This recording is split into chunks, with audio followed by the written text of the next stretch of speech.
If you had a great business idea, but you didn't have any money, then what would you say to people? What should they do? And I think it is really interesting because we started our first business with no money, right? Like, in fact, we started our first business when we were in debt because we both had student loans and we had literally no money. So, you know, we kind of worked in other jobs and we scrambled and we saved, and I got another student loan to pay for building the website. Awesome. And so, you know, like, I mean, I think it's really funny because nowadays, everyone immediately jumps to getting outside money into their businesses, and that's really changed over the last 5 to 10 years. You know, people are so quick to ask for money from other investors, and I think you do have to do that, but like, do it with a bit of caution. Actually build up the business first, understand who you are and what the business does, because otherwise you're at risk at giving away too much equity inside your business. Or you're at risk of really disappointing the investors and later on not being able to raise cash. So I think you kind of need to make the business successful, or at least have an inkling of what you're going to do before you start asking other people for money. Yeah, but it's just another objection. It's just another reason why you can't do something. And, you know, I mean, when we started our entrepreneurial journey, I had a full-time job, and I had a really well-paying full-time job in the wonderful world. Shit, I can't say that. You can't say that. Oh, you can say that, as we just did. Well, my salary would come into the business or into my personal bank account, and then straight into the business to pay staff wages. And so my one salary would pay 3 people. And what would you say that, because you guys, you know, you did it from the ground up by yourselves without any help in the beginning, would you say then that it made you work harder? Yeah, I mean, you bleed it. I mean, totally. Like, you cry the tears, you bleed the blood, you're up at 3 a.m. in the morning worrying about things. You're constantly, it's part of your DNA and who you are, right? And so, yeah, definitely. But you always have help. Right? There are many masters of success. Yeah. And the thing that's been a little bit different from us is because we've always been in a relationship, you know, often it's been us helping each other. So we've been helping each other and often been quite insular in that focus. But I think anyone, if it's not their spouse, it's you know, it could be their friend or their parents or, you know, a business partner. So, I mean, there's always help. But I think that often that we've sort of created this mentality of a bit of us against the world just inherently because we've been married.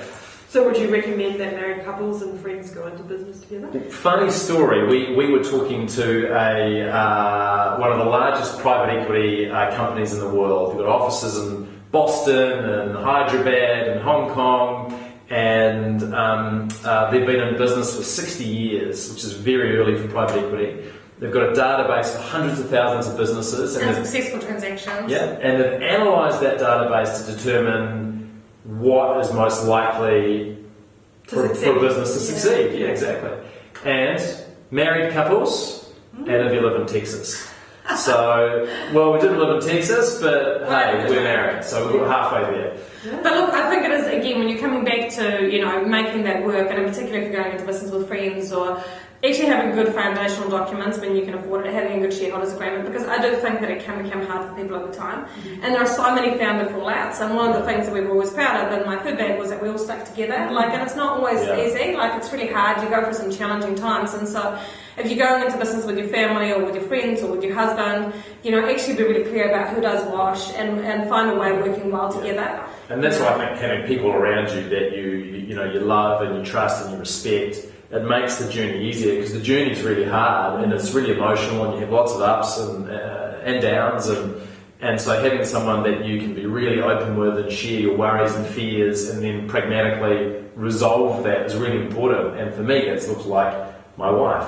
For other people, it might look like their friend or their business partner. It was funny when we started out, there were all these people that were like, oh, you know, you guys should never talk about business at home. And I'm sure you and Carlos would have had the same advice, because you guys were together as well. Yeah, and also, like, if you have a problem and you come home and you close your door and you leave the problem outside, like, how do you resolve that?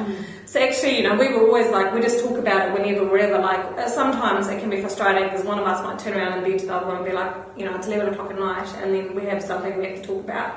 And it's just struck us, but we just do, and I think it makes us more efficient as well, because we get through far more stuff. Well, instead of a 40-hour work week, you've got like a, I don't know what the maths is. Well, it's like a life. It's like a work life, and it's just like you guys did as well. And you just have this life where you live in symbiosis, where, you know, for me, my fear would be being married to someone who doesn't understand what I do, or me not understanding, totally not interested, or doesn't understand what and I don't understand what they do, you know, like I love the fact that we understand each other's days and we can empathise about what's been good and what's been bad. Yeah. You know? If you want to walk through the front door, put your phone down, not worry about work for the rest of the day and play some Xbox or watch some TV and have a beer, forget about being an entrepreneur, kids.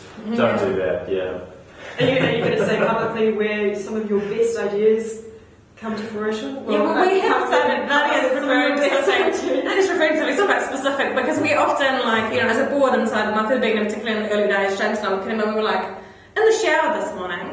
And so we'd be like, and everyone's like, you're talking about ideas you had in the shower this morning? Joint showers, the two of you in the shower? We're like, yes, okay, we're painting a scene here. Creative place. But it is, you know, so like we'd often be in random situations having these conversations about our businesses or about our life, and I think for doing that and bringing that kind of realness into work has meant that people have always felt like we've been quite transparent and we've been quite honest about what's going on. Yeah, and I think if you have that real immediate, close communication as founders, when you scale up a business, that permeates through the culture of a business. And if you have immediate, you know, open, transparent communication inside a business, you're going to have a great culture.